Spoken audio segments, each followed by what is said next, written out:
8वें वेतन आयोग को लेकर एक बहुत बड़ी खबर आ रही है और ये खबर सीधे सीधे लाखों केंद्रीय कर्मचारियों की सैलरी, पेंशन और सेवा शर्तों से जुड़ी है। कुछ ऐसे अहम प्रस्ताव सामने आए हैं जो पूरे सिस्टम को बदल सकते हैं। तो चलिए सबसे पहले उस खबर की बात करते हैं जो सबसे ज्यादा सुर्खियां बटोर रही है। सवाल यह है कि क्या मौजूदा 18 पे लेवल्स को घटाकर सिर्फ 7 कर दिया जाएगा? ये एक बहुत बड़ा बदलाव हो सकता है। चलिए देखते हैं इसमें आखिर है क्या। तो आज हम क्या क्या देखने वाले हैं। हम नजर डालेंगे कि वेतन और पेंशन को लेकर क्या नई मांगे हैं, छुट्टियों और दूसरे फायदों पर भी बात करेंगे। और हाँ, सबसे जरूरी, इस नए पे लेवल के प्रस्ताव को भी समझेंगे। देखेंगे कि इन सब का आखिर मतलब क्या है। तो चलिए शुरू करते हैं और देखते हैं कि ये बड़ा बदलाव आखिर है क्या और ये प्रस्ताव कहाँ से आए हैं। ये कोई अचानक से आई हुई बात नहीं है, बल्कि एक पूरे मसौदे का हिस्सा है। देखिए, ये जो सारी मांगे हैं ये रखी हैं national council joint consultative machinery यानी NCJCM की ड्राफ्टिंग कमेटी ने। अब ये एक काफ़ी अहम संस्था है जो सरकार और केंद्रीय कर्मचारियों के बीच एक पुल का काम करती है और उनकी बातें सरकार तक पहुंचाती है। चलिए अब बात करते हैं उस चीज की जिसका सबको सबसे ज्यादा इंतजार रहता है, सैलरी। वेतन और प्रमोशन को लेकर जो मांगे रखी गई हैं वो काफी दिलचस्प हैं और आंकड़े भी काफी बड़े हैं। तो सबसे बड़ी हेडलाइन है न्यूनतम वेतन को लेकर। मांग की गई है कि इसे बढ़ाकर सीधे 69,000 रुपये महीना कर दिया जाए। मतलब ये मौजूदा लेवल से एक बहुत बहुत बड़ी छलांग है। और ये जो आंकड़ा है ये 5 लोगों के परिवार को एक इकाई मानकर निकाला गया है। लेकिन बात सिर्फ न्यूनतम वेतन की नहीं है, पूरा का पूरा फॉर्मूला बदलने का प्रस्ताव है। जैसे फिटमेंट फैक्टर को 3.833 करने की बात है, जो कर्मचारी और पेंशनर दोनों पर लागू होगा।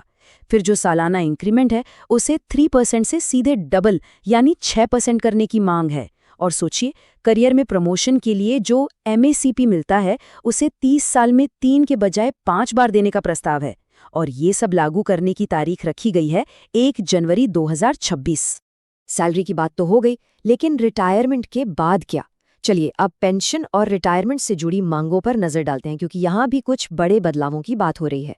और ये शायद सबसे बड़ी और सबसे ज्यादा बहस वाली मांग है। प्रस्ताव ये है कि नई पेंशन स्कीम यानी NPS को पूरी तरह से खत्म करके पुरानी पेंशन स्कीम OPS को वापस लाया जाए। OPS में एक फिक्स्ड पेंशन मिलती है, जबकि NPS मार्केट पर निर्भर है। यही वजह है कि कर्मचारी लंबे समय से OPS की वापसी की मांग कर रहे हैं। इसके अलावा भी पेंशन को बेहतर बनाने के लिए कई सुझाव हैं, जैसे पेंशन को आखिरी सैलरी का 67% किया जाए, फैमिली पेंशन को 30% से बढ़ाकर 50% कर दिया जाए। और एक और बड़ी बात, सेना की तर्ज पर सिविलियन कर्मचारियों के लिए भी 1 रैंक 1 पेंशन लागू करने की मांग है। साथ ही पेंशन कम्यूटेशन की रिकवरी का समय भी 15 साल से घटाकर 11 साल करने का प्रस्ताव है। ठीक है, तो पैसा और पेंशन हो गया। अब बात करते हैं उन फायदों की जो काम के दौरान जिंदगी को थोड़ा और बेहतर बनाते हैं, मतलब छुट्टियां और दूसरे लाभ। यहाँ भी कई जरूरी प्रस्ताव हैं, जैसे छुट्टियों को जमा करने की लिमिट 300 से बढ़ाकर 600 दिन करने की बात है। पिता बनने पर मिलने वाली पेटर्निटी लीव को 45 दिन करने का प्रस्ताव है। और एक नई चीज, माता पिता की देखभाल के लिए 60 दिन की खास छुट्टी। सुरक्षा के लिहाज से भी बड़े कदम सुझाए गए हैं, जैसे ड्यूटी पर मृत्यु होने पर मुआवजा 1 करोड़ और ग्रुप इंश्योरेंस 1.5 करोड़ तक करने की मांग है। और हाँ, हाउस रेंट अलाउंस यानी HRA में भी अच्छी खासी बढ़ोतरी का प्रस्ताव है। तो अब हम आ गए हैं इस पूरे ड्राफ्ट के सबसे बड़े और क्रांतिकारी हिस्से पर, पे लेवल्स का पूरा ढांचा ही बदल देने का प्रस्ताव। ये वो बदलाव है जो पूरे सिस्टम की शक्ल बदल सकता है। अभी देखिए सिस्टम में क्या है। 7वें वेतन आयोग के हिसाब से कुल 18 पे लेवल हैं। अब जो प्रस्ताव है वो ये है कि इन 18 लेवल्स को खत्म कर दिया जाए और उनकी जगह सिर्फ 7 पे लेवल बनाए जाएं। ये सिस्टम को आसान बनाने की एक बहुत बड़ी कोशिश हो सकती है। और ये टेबल इसे बहुत अच्छे से समझाती है। आप देखिए कि कैसे पुराने लेवल्स को एक साथ मिलाया जा रहा है। जैसे नया लेवल 2 बनाने के लिए पुराने लेवल 2 और 3 को एक कर दिया जाएगा। इसी तरह नया लेवल 3 पुराने लेवल 4 और 5 को मिलाकर बनेगा।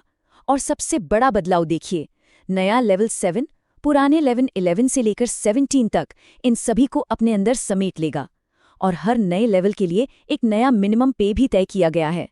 तो ठीक है, हमने ये सारी मांगें देख ली, पर इन सबका निचोड़ क्या है? इन प्रस्तावों का असल में मतलब क्या है? चलिए, मोटी मोटी बातों को एक बार फिर से समझते हैं। तो कुल मिलाकर देखें तो 4 बड़ी बातें सामने आती हैं। पहला, पे स्ट्रक्चर में एक बहुत बड़ा बदलाव, 18 से सीधे 7 लेवल। दूसरा, मिनिमम पे में एक जबरदस्त उछाल। तीसरा, पुरानी पेंशन स्कीम की वापसी की जोरदार मांग। और चौथा, कर्मचारियों की छुट्टियों, सुरक्षा और दूसरे फायदों में बड़े सुधार। मतलब ये सिर्फ सैलरी बढ़ाने का मामला नहीं है, ये पूरे सिस्टम को बदलने का प्रस्ताव है। एनसीजेसीएम ने तो ये सारी मांगें सरकार के सामने रख दी हैं, लेकिन अब सवाल ये उठता है कि क्या ये मांगें व्यवहारिक हैं? क्या देश की अर्थव्यवस्था इतना बड़ा बदलाव झेल सकती है? ये वो सवाल है जिस पर अब आगे बहस होगी।